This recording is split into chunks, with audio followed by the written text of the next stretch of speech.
आज हमारा टॉपिक है डेटाबेस। ठीक है, डेटाबेस होता क्या है? सबसे पहले तो ये बात है, नॉर्मली हम जिस तरह फाइलिंग यूज करते हैं, फाइलिंग के अंदर फिजिकली जो अपना डाटा है वो स्टोर कर देते हैं। ठीक है ना, यानी आसान जबान में कहूँ तो एक प्रोग्राम है, उसमें कुछ वेरिएबल्स यूज करके तुमने कुछ रिकॉर्ड इनपुट लिए, यूजर से डिटेल वगैरह इनपुट ले ली, उसको तुम फिजिकली सेव करना चाहते हो परमानेंटली बाद में भी ताकि रीड कर सको, तो तुम फाइलिंग यूज कर लोगे। ठीक है, लेकिन फाइलिंग की एक लिमिट है।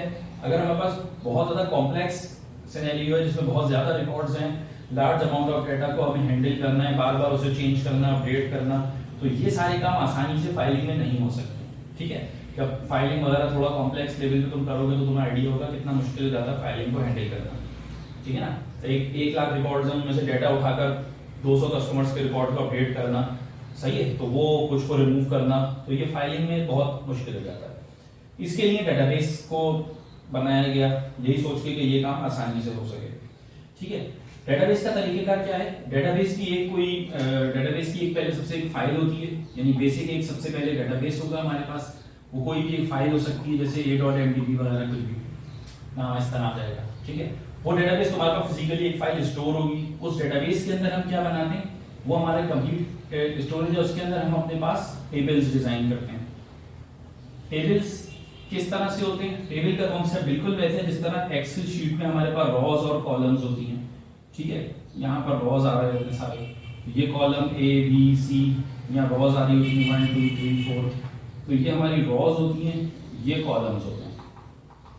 तो ये जो कॉलम्स हैं हमारे पास, ये हमारी डेटाबेस की फील्ड्स हैं, ये जो रॉज हैं ये हमारे रिकॉर्ड्स हैं। सेम इस तरह ही टेबल बना हुआ होगा। ठीक है, टेबल का हमने जैसे शीट के नाम दे देते हैं, अलग अलग शीट्स होती हैं, तो इस तरह हमने टेबल का नाम दे दिया कोई, तो ये हमारा कंप्लीट एक टेबल बन जाएगा इसी का। ठीक है, तो डेटाबेस के अंदर मल्टीपल टेबल्स हो सकते हैं। सही है, एक डेटाबेस मिसाल के तौर पे मैंने स्कूल के नाम का बना लिया। ठीक है, उसके अंदर मुख्तलिफ टेबल्स मैंने बना ली, जैसे शीट्स होती हैं एक्सेल की। ठीक है, उसको मैंने नाम दे दिया, फर्स्ट करो वो स्टूडेंट्स, टीचर, इस तरह अलग अलग नामों से वो टेबल डिजाइन हो जाएंगे। ठीक है, टेबल के अंदर हमारे पास मुख्तलिफ फील्ड्स होती हैं, जैसे कि मैंने बताया वो नंबर ऑफ कॉलम्स होते हैं। ठीक है, फील्ड्स बिल्कुल वैसी जैसे कॉलम्स हैं, यहाँ हमने गिवन की है। ठीक है, फील्ड्स के अंदर हमारे पास क्या चीजें आती हैं? रिकॉर्ड्स, जो कि हमारी रॉज हैं। ठीक है, फील्ड्स इस तरह की हो सकती हैं कि जैसे फर्स्ट करो स्कूल का डेटाबेस है, उसके अंदर स्टूडेंट, टीचर और मुख्तलिफ हमारे पास जो है ना डिपार्टमेंट की टेबल्स बने हुए हैं। तो हमने यहाँ पर फील्ड्स किस तरह से होंगी, जैसे उनका name, ID number, age, contact, ये सारी फील्ड्स हैं हमारे पास। ठीक है, यानी वो कॉलम्स जिनके अंदर हम रिकॉर्ड्स रखेंगे। ठीक है, उन कैटेगरीज एक तरह से कहते हैं। ठीक है, रिकॉर्ड्स क्या होगा? नंबर ऑफ रॉज, यानी हर एक के बारे में डिटेल, कि नेम उसका फर्स्ट करो एबीसी है, आईडी उसकी 1, एज उसकी फर्स्ट करो 20, कांटेक्ट नंबर 1 2 3 4 5, इस तरह जो भी डिटेल है, ये सारे हमारे रिकॉर्ड्स हो गए। कि मैं कह रहा हूँ ये एक स्टूडेंट का रिकॉर्ड है जिसका नाम ये है, उसकी आईडी नंबर ये है, उसका एज ये, उसका उसकी कंप्लीटेड है, ये उसका कंप्लीट रिकॉर्ड, इस तरह मल्टीपल रिकॉर्ड्स। तो ये डेटाबेस में इस तरह से मैनेज हो रहे होते हैं। ठीक है ना भाई, डेटाबेस में इस तरह से काम करने से फायदा क्या होता है हमारे पास? हम इन सब चीजों को एक्सेस करने के लिए खास तरह की लैंग्वेज होती है जिसे हम एसक्यूएल यानी स्ट्रक्चर्ड क्वेरी लैंग्वेज कहते हैं। ठीक है, स्ट्रक्चर्ड क्वेरी लैंग्वेज में क्या होता है? एक ऐसा फॉर्मेट डिजाइन है जिस तरह हम नॉर्मल प्रोग्रामिंग करते हैं पाइथन में और सी में और मुख्तलिफ लैंग्वेजेस में, तो बिल्कुल इसमें भी कुछ स्पेसिफिक सिंटैक्स गिवन है इसका कि इस तरीके से इसको एक्सेस करना है। एसक्यूएल हमें प्रोवाइड करती है आसानी, जिसके जरिए हम डेटाबेस से रिकॉर्ड्स आसानी से उठा भी सकते हैं, डेटाबेस में कोई भी चेंजेस कर सकते हैं, नए टेबल बना सकते हैं, टेबल रिमूव कर सकते हैं, कॉलम्स बना सकते हैं, उसे भी रिमूव कर सकते हैं। ठीक है, तो ये कुछ काम होते हैं जो एसक्यूएल की क्वेरीज बना कर लेती है इसमें। ठीक है ना, अच्छा, एसक्यूएल के जरिए यहाँ पर ये भी मैं थोड़ा सा बता दूं कि यहाँ पर कुछ कैटेगरीज होती हैं जो कि एसक्यूएल की लैंग्वेज के अंदर कैटेगरीज बना दी गई हैं कि इन कामों के लिए ये क्वेरीज यूज होंगी। ठीक है, तो इसमें सबसे पहले होती है डीक्यूएल, इसका मतलब होता है डेटा क्वेरी लैंग्वेज। ठीक है, डीक्यूएल के बाद हमारे पास होती है यहाँ पर डीडीएल, इसका मतलब है डेटा डेफिनेशन लैंग्वेज। ठीक है। इसके बाद हमारे पास एक है डीएमएल, इसका मतलब है डेटा मैनिपुलेशन लैंग्वेज।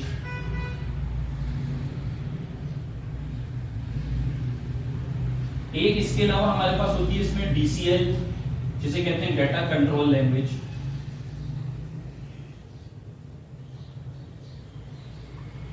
ठीक है। इसी तरह एक हमारे पास इसमें होती है टीसीएल, उसे कहते हैं transaction control language. Transaction control language. तो ये कुछ टाइप्स हैं, या कह लो, या कैटेगरीज कह लो, या क्लासिफिकेशन कह लो एसक्यूएल की क्वेरीज की। अच्छा, मैं वैसी वर्बली से बता देता हूं ताकि एक ओवरव्यू आ जाए तुम्हारे पास। डीक्यूएल का मतलब है कि क्वेरी करने के लिए ऐसी लैंग्वेज जिसमें ऐसी कमांड्स जिसमें आमतौर पर यूज होती है सेलेक्ट। ठीक है। या पहले इसको लिख लो, फिर मैं, या इसको दिमाग में रख लो ये चीज, तो मैं मिटा के इसे दोबारा सही से लिख देता हूँ। ये वाली चीज मिटा देता हूँ, ठीक है ना। ये तो कॉन्सेप्ट क्लियर है सबको, जो ये बात समझ में आ गई कि टेबल्स होते हैं डेटाबेस के अंदर, उसके बाद फील्ड्स और उसके अंदर रिकॉर्ड्स। ठीक है। ये इसी शक्ल में होगा जैसे, या चलो मैं ये बना के बता दूं, पहले ये बता दूं एक एक करके, वरना कंफ्यूजन बढ़ जाएगी। ठीक है भाई। अब हमने बात की एसक्यूएल की क्वेरीज होती हैं हमारे पास, वो कुछ होती हैं हमारे पास डीक्यूएल, फिर है हमारे पास डीटीएल। अब मैं इसकी फुल फॉर्म नहीं रख रहा, वो तुमने यहां से देख ली है। ठीक है। जीएमएल, डीसीएल और टीसीएल। ठीक है। एसक्यूएल की ये कैटेगरीज इसलिए बनाई गई कि जो सेलेक्ट की क्वेरी है जिनके जरिए डाटा को रीड किया जाए, वो डीक्यूएल की कैटेगरी में आएगी। डीडीएल का मतलब जिससे डेटाबेस में चेंजेस हो, जैसा कि क्रिएट, ये डेटाबेस का स्ट्रक्चर चेंज करता है। इसमें डाटा में कोई फर्क नहीं आएगा, बल्कि डेटाबेस के स्ट्रक्चर में फर्क आएगा। डाटा में भी आ सकता है, लेकिन डेटाबेस का स्ट्रक्चर लाजमी इससे चेंज होगा। कोई नया फील्ड बना दी, नया कॉलम बना दिया, कॉलम को चेंज कर दिया, टेबल रिमूव कर दिया, टेबल ऐड कर दिया, तो ये इसीलिए क्रिएट, ड्रॉप, ऑल्टर, इस तरह की कुछ क्वेरीज होंगी जो हम डीडीएल की कैटेगरी में होंगी, वो यूज करेंगे। ठीक है। डीएमएल होता है जिसमें डाटा के अंदर चेंजेस हो, डेटाबेस के स्ट्रक्चर में कोई चेंज ना हो, जैसा कि इंसर्ट है, अपडेट है, डिलीट है। ठीक है। ये एक चीज हो गई हमारे पास। ये डीएमएल की क्वेरीज होती हैं, और भी बहुत सारी होती हैं, मैं कुछ बेसिक लिख रहा हूं ताकि आइडिया हो जाए तुम्हें।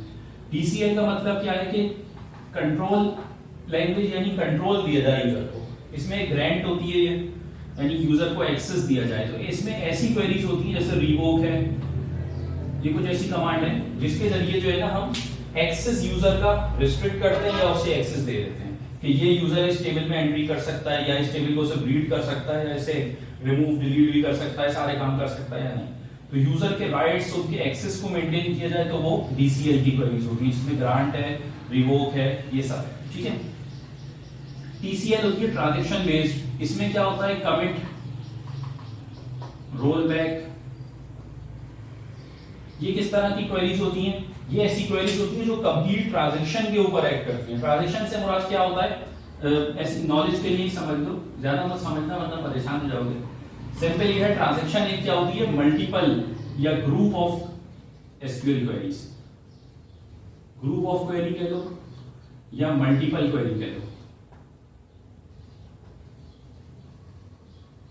ठीक है। यानी मिसाल के तौर पे एक मैंने सेलेक्ट की क्वेरी लगाई, उससे डाटा उठाया, उसके बाद एक कोई यूजर को एक्सेस दिया, कोई एक नया टेबल में कुछ चेंजेस भी करी, कुछ इंसर्ट भी किया, साथ साथ कुछ डिलीट भी कर दिया, मल्टीपल क्वेरीज चलाएंगे और एंड में उसे कमेंट कर दिया।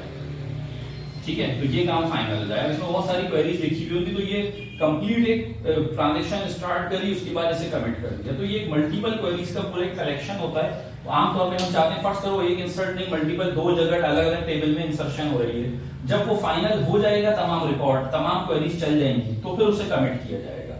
इसका मतलब ये होता है कि हम चाहते हैं कि ये मल्टीपल क्वेरीज में से कोई एक भी इशू करे या किसी एक टेबल में डाटा एंट्री ना हो पाए, तो ये सारा का सारा रिकॉर्ड या इसकी जो क्वेरीज हैं सारी वो रिवर्ट हो जाएं, यानी वो रोल बैक हो जाएं। ठीक है ना।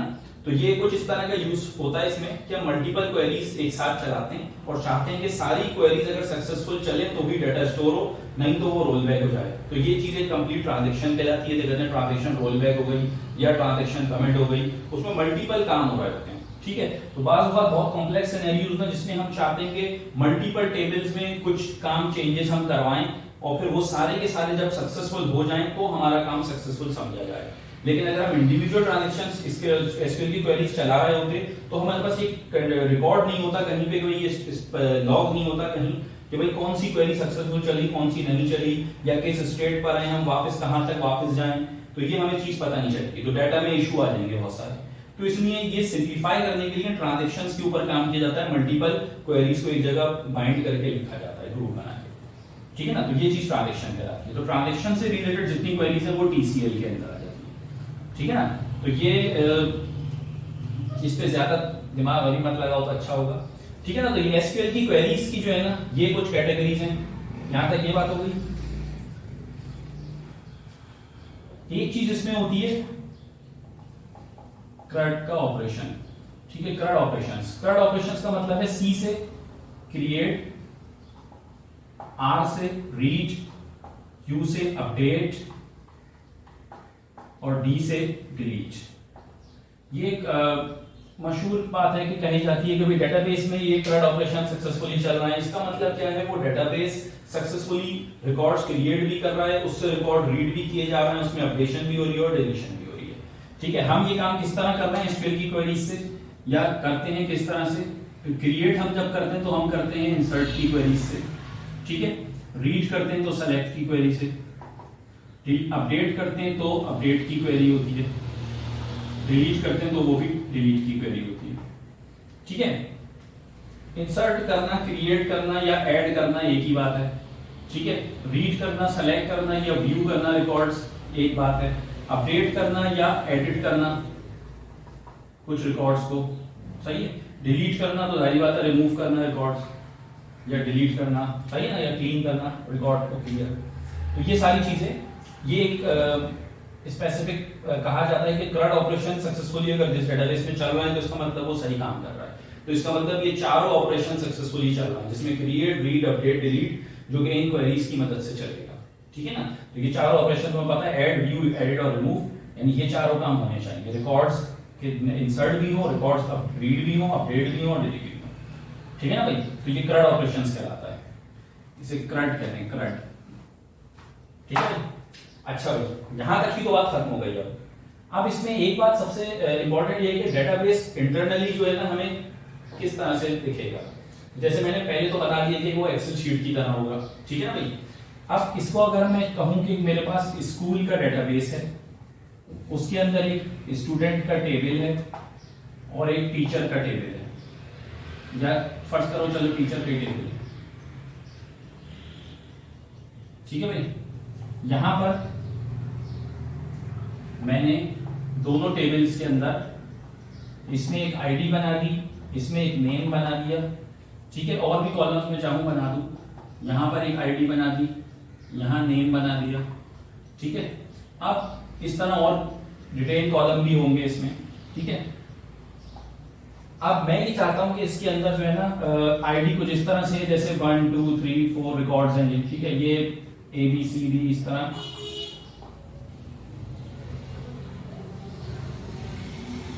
ये रिकॉर्ड इंसर्ट हुए हैं, ठीक है। यहां भी वही 1 2 3 4 रिकॉर्ड, यहां नेम आ गया टीचर का, ABC कुछ भी। अब मेन बात यह है कि यहां पर क्या चीज क्या होती है इसके अंदर, सही है ना भाई। तो सबसे पहले तो ये देखा जाए तो ये हमें पता है ये स्कूल का डेटाबेस है मेरे पास, ठीक है। तो ये एक डेटाबेस हो गया। इस डेटाबेस के अंदर ये जो है मेरे पास क्या है, स्टूडेंट और टीचर, ये टेबल्स हैं, ठीक है। ये एक टेबल हो गया, ठीक है।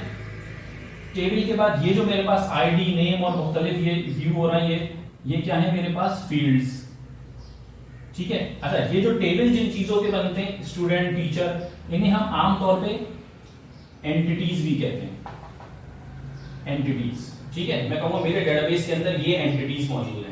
इस एंटिटीज को व्यू करने के लिए एक अच्छी डायग्राम भी हम बनाते हैं, उसे कहते हैं ERD, यानी एंटिटी रिलेशनशिप डायग्राम। ठीक है भाई, पीआरडी डायग्राम बनाई जाती है जिसमें तमाम एंटिटीज को व्यू कराया जाता है, उनके दरमियान रिलेशन देखे जाते हैं, किस तरह आपस में इंटरकनेक्ट हो रही है वो सब। ठीक है, खैर अभी की बात ये हो रही थी कि ये एंटिटीज हैं, ये फील्ड्स हैं, और ये मेरे पास जितने नंबर ऑफ ये गिवन हैं ये सारे रिकॉर्ड्स हैं। ठीक है, ये रिकॉर्ड्स हैं मेरे, इसी तरह इसके भी ये सारे रिकॉर्ड्स हैं। ठीक है भाई, ये हो गए मेरे फील्ड्स।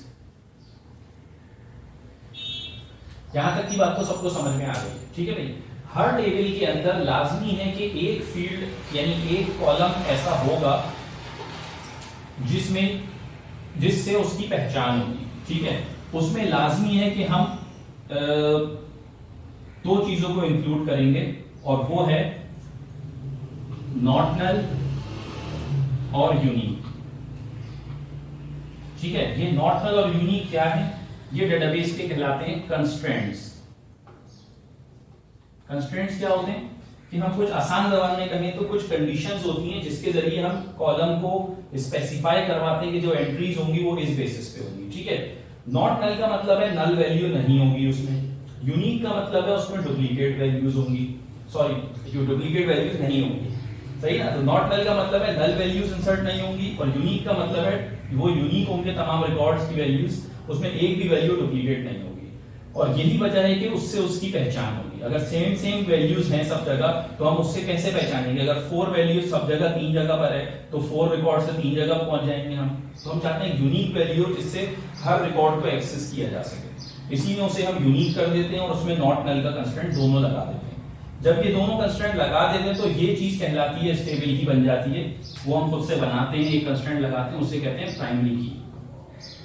प्राइमरी की एक टेबल की ऐसी पहचान होती है जिसके जरिए उसे एक्सेस किया जाता है। क्योंकि आईडी प्राइमरी की है, मैंने यहां लिख दिया पीके, ये वाली आईडी प्राइमरी की है, ये वाली मैंने लिख दिया पीके। अब इन दोनों टेबल में प्राइमरी की क्या है? इनकी आईडी। जरूरी नहीं आईडी हो, मैं कुछ भी प्राइमरी की बना सकता हूं, लेकिन शर्त क्या है? वो इन दोनों कंस्ट्रेंट्स को फॉलो करती है, यानी उसमें यूनिक वैल्यूज हो और नॉट नल हो, नल वैल्यू इंसर्ट ना हो। लेकिन नेम में हमें पता है हो सकता है डुप्लीकेट वैल्यू आ सकती है, 2 बच्चों के नाम अली हो सकते हैं, 2 के अहमद हो सकते हैं, सेम नाम भी होते हैं, और ऐसे में क्या होगा? उसे हम प्राइमरी की नहीं बना सकते। ठीक है, सेम इस तरह अगर फर्स्ट करो एज का कॉलम है एक, तो एज में मल्टीपल वैल्यूज हैं, तो मैं इसे भी हो सकता है बहुत सारे बच्चों की 20 एज हो, किसी की 2 की 18 हो, तो इसका मतलब मैं ये नहीं कर सकता, मैं इसको यूनिक वैल्यू के तौर पर नहीं रख सकता। ठीक है, वरना इसमें रिकॉर्ड इंसर्ट नहीं होंगे ऐसे। ठीक है भाई, ये बात हो गई।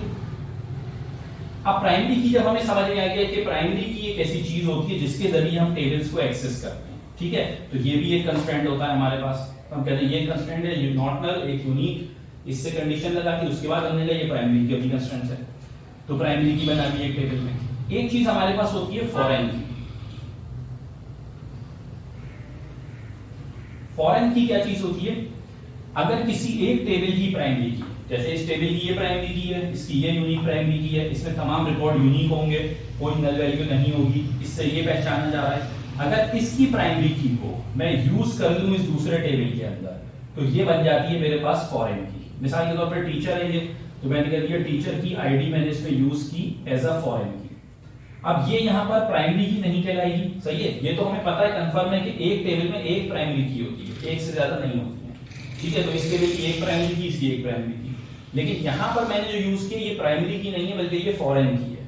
और फॉरेन की का काम क्या होता है कि ये फॉरेन की किसी दूसरे टेबल की प्राइमरी की होती है, और इसके जरिए हम रिकॉर्ड्स तक पहुंचते हैं। यानी मैंने असल में यहां जो फॉरेन की यूज की है, तो ये किसकी है? ये मैंने रिलेशन बना दिया इसकी। ठीक है भाई, अब यहां पर मैं कह सकता हूं कि अगर मैं कहूं इस स्टूडेंट को कौन सा टीचर पढ़ा रहा है, तो उसकी आईडी मैंने यहां लिख दी 1। फर्स्ट करो ये वाले टीचर को भी 1 टीचर पढ़ा रहा है, यहां वाले को 2 को 2 पढ़ा रहा है, इसको कोई 4 टीचर पढ़ा रहा है। ठीक है, अच्छा, तो ये मुख्तलिफ आईडीज हमने यहां मेंशन कर दी। अब इसका फायदा क्या हुआ? इसका फायदा ये हुआ कि मेरे पास हो सकता है यहाँ मल्टीपल बहुत सारे कॉलम्स होते, तो वो सारे के सारे कॉलम मुझे यहाँ पर ऐड करने की जरूरत नहीं थी। मैंने सिर्फ यहाँ पर स्पेसिफिक उसकी आईडी मेंशन कर दी, और उसके जरिए उसे एक्सेस कर उसकी सारी डिटेल उठा ली जाएगी, क्योंकि वो यूनिक वैल्यू है यहाँ पर, तो वो अगर यहाँ फर्स्ट करो अब हम देखेंगे इस स्टूडेंट को कौन पढ़ा रहा है टीचर, तो हम उसकी जाएंगे आईडी नंबर 1, वो वहां से जाके देखेंगे वो यूनिक है, वो एक जगह पता चल जाएगा कौन है। ठीक है ना भाई। तो लेकिन यहाँ तुम देख रहे हो यहाँ पर डुप्लीकेट हो रही है वैल्यू, इसीलिए यहाँ पर ये ना यूनिक है और ना ही ये कॉलम प्राइमरी की है यहाँ पर, इसीलिए ये एज अ फॉरेन की है। तो फॉरेन की में डुप्लीकेट वैल्यूज भी आ सकती हैं और वो डुप्लीकेट भी हो सकती हैं और बस नॉट नल नहीं होगा, जाहिर बात है रेफर तो करेंगे ना यहाँ पे। ठीक है। अच्छा एक और बात क्या बतानी थी मुझे, अच्छा ये रिलेशनशिप्स तो हो गए। ठीक है। अब हम कह रहे हैं ये स्टूडेंट इसको पढ़ा रहा है, सॉरी ये टीचर इस स्टूडेंट को पढ़ा रहा है, ज्यादा हो गया दिमाग घूम गया अच्छा तो यहां तक ये बात क्लियर है सबको भाई। ठीक है ना। अब इसमें हमने क्या क्या देख लिया कि एक डेटाबेस है हमारे पास, मल्टीपल टेबल्स हैं, उनके अपने कॉलम्स हैं या फील्ड्स हैं, रिकॉर्ड्स हैं उनकी प्राइमरी की है टेबल की पहचान के लिए, उसकी फॉरेन की है, इसमें जो कंस्ट्रेंट्स लगे उनमें प्राइमरी की, फॉरेन की, यूनिक और नॉट नल की लगा हुआ है आईडी में। किसी और में चाहूं मैं उसमें भी यूनिक लगा सकता हूं, लेकिन अगर रिक्वायरमेंट है तो जैसे एज अगर होती तो मैं उसमें यूनिक नहीं करता, सही है ना, मैं उसे नॉट नल भी नहीं लगाऊं, हो सकता है एज कोई गिवन ना दे उसमें। ठीक है भाई। तो ये हमारे रिक्वायरमेंट पर हम किस पे क्या लगाएं, लेकिन प्राइमरी की लाजमी नॉट नल भी होगी और यूनिक भी होगी। ठीक है। तो प्राइमरी की में नॉट नल और यूनिक दोनों कंस्ट्रेंट आएंगे। ठीक है। और एक टेबल की एक प्राइमरी की होती है, सही है। इससे अलावा जो प्राइमरी की होती है तो वो हम प्राइमरी की के तौर पर अगर हम यूज करना चाहते हैं तो हम उसे कैंडिडेट की भी कह सकते हैं। ठीक है। एक और की हमारे पास होती है कैंडिडेट की। कैंडिडेट की का मतलब होता है वो कॉलम जो कि पार्टिसिपेट कर सकते हैं एज अ प्राइमरी की, यानी प्राइमरी की बनाने के लिए अगर हम देखना चाहते हैं कि यार आईडी या कोई फर्स्ट करो कॉन्टैक्ट नंबर या एनआईसी नंबर, यानी मैं अगर यहां चाहूं टीचर्स के कॉलम में एक एनआईसी का कॉलम दे दूं और मैं कहूं ये एनआईसी नंबर हर टीचर का होगा यहाँ पर, तो एनआईसी नंबर भी एक यूनिक होता है, तो इसको भी मैं एज अ प्राइमरी की ले सकता हूँ, कोई बुरी बात नहीं है इसमें। ठीक है ना। तो ये मेरे ऊपर है मैं किसको लूं, लेकिन मैं फिलहाल कहूंगा इसमें कैंडिडेट की दो हैं, यानी जो बन सकती है प्राइमरी की वो एनआईसी भी है और आईडी भी है, लेकिन मैंने प्राइमरी की आईडी को बनाया है। तो ये कैंडिडेट की होता है वो कीज जो कि प्राइमरी की बन सकती है, इनके जरिए हम बना सकते हैं। ठीक है। तो वो कैंडिडेट की कहलाती है। इसके अलावा एक चीज होती है कॉम्बिनेशनल की। कॉम्बिनेशनल की का मतलब क्या है, कॉम्बिनेशनल की का मतलब है कि बाज जगह पर हम चाहते हैं कि प्राइमरी की या कोई यूनिक की हम बनाना चाहते हैं कैंडिडेट की, वो हम किसी बहुत सारे कॉलम से मिलाकर बनाएं। इसकी बेस्ट कॉम्बिनेशनल की एग्जांपल क्या है, यानी कैंडिडेट की मल्टीपल हो सकती हैं लेकिन प्राइमरी की एक ही होगी, फॉरेन की भी मल्टीपल हो सकती हैं, कॉम्बिनेशन की भी मल्टीपल हो सकती हैं, सही ना। अच्छा मेन चीज ये है कि कैंडिडेट की तुम्हें समझ में आ गया क्या होगी, जो एक से ज्यादा यूनिक भी हो और नॉट नल भी हो, लेकिन प्राइमरी की कोई एक ही होगी। अच्छा बात आ गई कॉम्बिनेशनल की क्या होती है। इसकी बेस्ट एग्जांपल ये है तुम्हारी आईडी, जैसे फर्स्ट करो FA19 BSCS 0043, ये क्या चीज है, ये एक ऐसा कॉलम के अंदर ऐसी वैल्यू है जिसमें एक ईयर भी है यानी बैच, और साथ साथ तुम्हारा डिपार्टमेंट का भी जिक्र है, साथ साथ एक यूनिक आईडी भी है, तीन चीजों से मिलकर। यानी अगर देखा जाए तो ये कॉलम क्या होंगे इसके ऊपर, तो इसके कॉलम तीन होंगे मेरे पास, ये ऊपर ही गिवन होंगे, मैं नीचे लिख रहा हूं। इसमें यहाँ पर बैच भी आ रहा है और डिपार्टमेंट आ रहा है और आईडी आ रही है, आईडी कह लो या सीरियल नंबर कह लो जो भी। तो ये तीनों चीजों से मिलकर हमारे पास एक आईडी बनेगी। तो इसका मतलब क्या हुआ, मैंने तीन अलग अलग कॉलम, यानी इसको मैं अगर सिंप्लीफाई करके लिखूं, यहाँ पर सिंप्लीफाई करके लिखूं तो फर्स्ट करो ये टेबल के कॉलम्स के अंदर यहां पर आ गया बैच FA19, फर्स्ट करो किसी का SP20 है, अलग अलग है, डिपार्टमेंट आ गया डिपार्टमेंट, और यहाँ और भी होगी चीजें, स्टूडेंट आईडी वगैरह है, सही ना, 1 2 3, नेम आ गया स्टूडेंट का ABC जो भी आ रहा है, ठीक है। ये FA18 अलग अलग आ गया। इस तरह यहाँ डिपार्टमेंट BSCS, ये BSSE है, ये BSCS है, ठीक है। और इसी तरह यहाँ पर क्या आ गया हमारे पास सीरियल नंबर जो कि 0040 आ गया, 105 आ गया, 0105 या 0022, इस तरह कुछ भी आ गया नंबर, ठीक है। लेकिन फाइनली मैंने कहा स्टूडेंट आईडी मेरे पास किस तरह से बनती है, स्टूडेंट आईडी इन तीनों को मिला के बनती है और वो फाइनल कैसी हो जाती है, जैसे FA19 dash PSCS dash 0040, same इसी तरह ये सारी आईडी आ जाएंगी यहाँ पर, ठीक है। तो ये दरअसल हमने क्या किया, 3 कॉलम्स को आपस में मर्ज किया और फिर उससे एक कॉलम बना दिया, ठीक है ना। यहाँ पर तो ये जो हमने मर्ज करके तीनों को कॉलम बनाया, देखा जाए तो ये डिपार्टमेंट सबके पास आ रहा है, ये भी यूनिक नहीं है, ठीक है। बैच सबके पास आ रहा है, FA19 के SP20 के काफी स्टूडेंट हो सकते हैं, तो ये भी यूनिक नहीं है। सीरियल नंबर हो सकता है रिपीट हो रहा हो अलग अलग बैच के लिए, 0022 एक FA18 का भी हो सकता है, एक FA19 का भी हो सकता है, लेकिन तीनों को मर्ज करने के बाद एक यूनिक हमें की मिल गई और ये मेरे पास कहलाएगी कॉम्बिनेशनल की। तो कॉम्बिनेशनल की दरअसल एक ऐसी यूनिक वैल्यू होती है जो कि मल्टीपल कॉलम्स को मर्ज करके बनाई जाए, ठीक है भाई। अब इसको चाहूं तो मैं एज अ प्राइमरी की रख सकता हूं यहाँ पर, लेकिन फिलहाल मैंने चाहा तो मैंने आईडी रख दिया, या मैं चाहूं तो इसको प्राइमरी की बना दूं, ठीक है। तो प्राइमरी की बनाने के लिए बाज़ औक़ात हम क्या करते हैं, कैंडिडेट की ढूंढते हैं, अगर हमें कोई कैंडिडेट की नहीं मिल रही, आईडी NIC वगैरह इस तरह की कोई चीज नहीं है, तो हम खुद से भी एक कॉम्बिनेशनल की बनाकर उसे भी एज अ प्राइमरी की यूज कर सकते हैं, ठीक है भाई। तो हमारे पास नंबर ऑफ कीज कितनी हो गई, कॉम्बिनेशनल की, फॉरेन की, प्राइमरी की और एक कैंडिडेट की। प्राइमरी की जो टेबल की यूनिक आईडी होती है एक ही होती है, फॉरेन की किसी और की प्राइमरी को रेफर करो किसी और टेबल के अंदर, वो फॉरेन की बन जाती है। कॉम्बिनेशनल की जो मल्टीपल कॉलम से मिलकर मर्ज होकर बन जाती है, अगर प्राइमरी की अवेलेबल नहीं है तो। कैंडिडेट की हर वो कॉलम जो कि पार्टिसिपेट कर सकता है एज अ प्राइमरी की, या आसान जबान में कहें तो जिन जिन में से मैं प्राइमरी की निकालना चाहता हूं उन कॉलम को मैं कैंडिडेट की कहूंगा, ठीक है। तो बनाते लेकिन एक को ही है प्राइमरी की, ठीक है भाई। यहां तक ये बात क्लियर है। यहां एक चीज छोटी सी और बतानी है मुझे, यहां जो मैंने एज अ फॉरेन की से यूज किया, तो ये दरअसल मैंने इनके दरमियान एक क्या बना दिया, रिलेशनशिप। अब मैं कहूंगा टीचर और स्टूडेंट का रिलेशनशिप क्या है कि एक टीचर एक स्टूडेंट को पढ़ाता है, या एक स्टूडेंट को मल्टीपल टीचर्स पढ़ाते हैं, या मैं कह सकता हूं कि भाई हो सकता है कि एक टीचर मल्टीपल स्टूडेंट्स को पढ़ाता है। हमारे सिनेरियो के हिसाब से क्या लग रहा है कि एक ही टीचर मल्टीपल स्टूडेंट्स को पढ़ा रहा है, यानी यहाँ पे भी ये टीचर है, यहाँ पे भी ये टीचर है, ठीक है ना। तो इसका मतलब 1 to many का रिलेशनशिप दरअसल हमारे पास 3 तरह के होते हैं, ठीक है भाई। रिलेशनशिप्स जो हमारे पास वो होते हैं 1 to 1, 1 to many और many to many, ठीक है भाई। इसका मतलब क्या हुआ, एक कोई यूजर दूसरे कोई यूजर के साथ कुछ रिलेशनशिप हो उसका, तो वो कहलाएगा 1 to 1 रिलेशनशिप। मिसाल के तौर पे एक कंपनी का एक CEO है, तो बेस्ट एग्जांपल है 1 to 1 रिलेशनशिप, या एक यूनिवर्सिटी का एक चांसलर है या एक प्रेसिडेंट है, तो 1 to 1 रिलेशनशिप है, ठीक है भाई। 1 to many यानी एक टीचर मल्टीपल स्टूडेंट्स को पढ़ा रहा है, तो यहाँ टीचर 1 है और many स्टूडेंट्स हैं, ठीक है। many to many यानी एक स्टूडेंट मल्टीपल कोर्सेज पढ़ रहा है, ठीक है।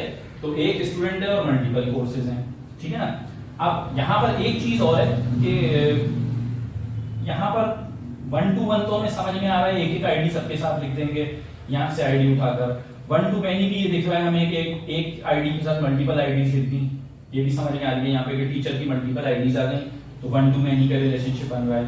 1 to 1 होता तो एक ही आईडी आ रही होती यूनिक सब में, ठीक है। many to many कैसे इंप्लीमेंट होगा, तो समझाने के लिए सिर्फ यहाँ बता देता हूँ, ज्यादा समझने की कोशिश इसे मत करना। अगर यहाँ पर बल्कि ये मिटा देता हूँ, सही है। मैनी टू मैनी रिलेशनशिप, ये 3 तरह के रिलेशनशिप है, इसमें मैं मैनी टू मैनी बना के दिखा रहा हूँ। मैनी टू मैनी रिलेशनशिप के लिए हम क्या करेंगे,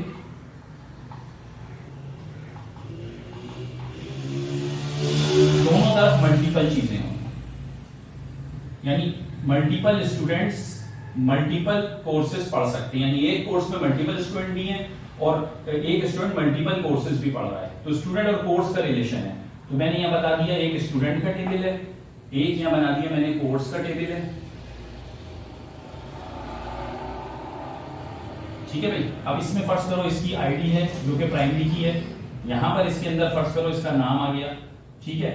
और यहां और भी मजीद कॉलम आ सकते हैं, यहाँ आईडी आ गई, यहाँ कोर्स का नाम आ गया, ठीक है भाई। लेकिन अब मैं चाहता हूं मैनी टू मैनी रिलेशनशिप, तो मैनी टू मैनी रिलेशनशिप वाहिद वो रिलेशनशिप है दो टेबल के दरमियान किसी का इंप्लीमेंट नहीं हो सकता।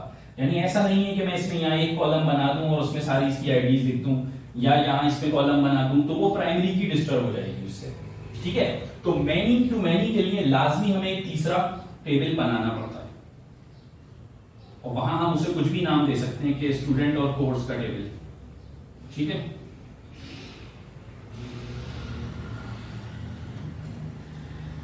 अब फर्स्ट करो इसमें मैंने लिख दिया स्टूडेंट आईडी, जो कि यकीनन इसकी प्राइमरी की होगी, लेकिन यहां पर एज अ फॉरेन की यूज हो रही है, और फॉरेन की मल्टीपल आ सकती है, डुप्लीकेट हो सकती हैं।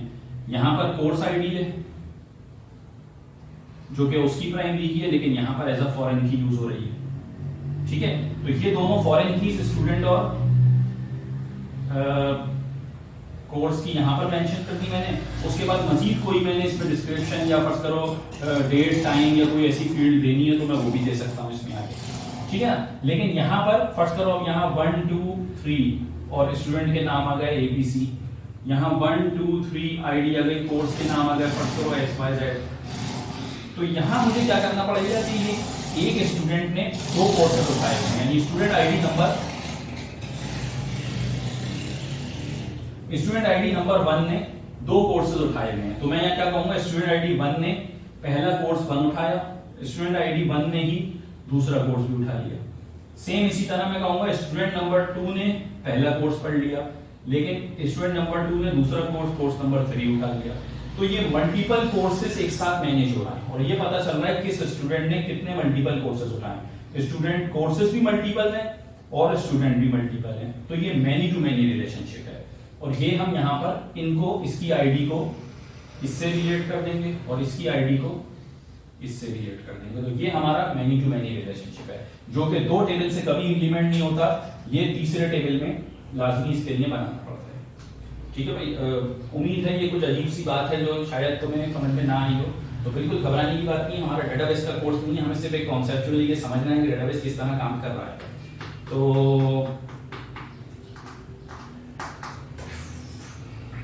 लाजमी सी बात है, ये तो हो गया क्लियर, लेकिन इसमें अगर एक चीज और है, लेकिन अब बहुत सारा हो जाएगा तो वो हाथों से निकल जाएगा फिर कोर्स। लेकिन मैं हमने अभी जो कवर की सारी बातें ये हैं एसक्यूएल डेटाबेस, जिन्हें आमतौर पे रिलेशनल डेटाबेस भी कहा जाता है। ठीक है, इसके अलावा हमारे पास ये हमने देखी है रिलेशनशिप बन रहे हैं आपस में लिंक हुए में डेटाबेस। रिलेशनशिप का मतलब जो मैनी टू मैनी, 1 to 1 हमने पढ़े ये तीनों रिलेशनशिप, 1 to 1, 1 to मैनी और मैनी टू मैनी, ये रिलेशनशिप कहलाते हैं एसोसिएशंस या लिंक्स आपस में करना टेबल को। ठीक है भाई, तो मेन चीज ये है कि इसके अंदर रिलेशनल डेटाबेस हमने क्लियर कर लिया। अब हमें जो अगला इसका टास्क होगा, यानी जो वेडनेसडे वाला लेक्चर होगा हमारा, हम वो नो सीक्वल डेटाबेस पे कवर करेंगे।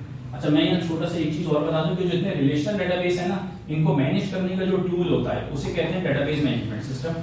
ठीक है, और रिलेशनल वाले को कहते हैं RDBMS, यानी रिलेशनल डेटाबेस मैनेजमेंट सिस्टम। इसमें हमारा जो बहुत मशहूर टूल है हमारे पास, उसमें एक है माइक्रोसॉफ्ट SQL सर्वर। ठीक है, एक इसके अलावा कॉमन है जो बहुत MySQL सर्वर है। ठीक है, एक जो बहुत पावरफुल भी है वो है Oracle।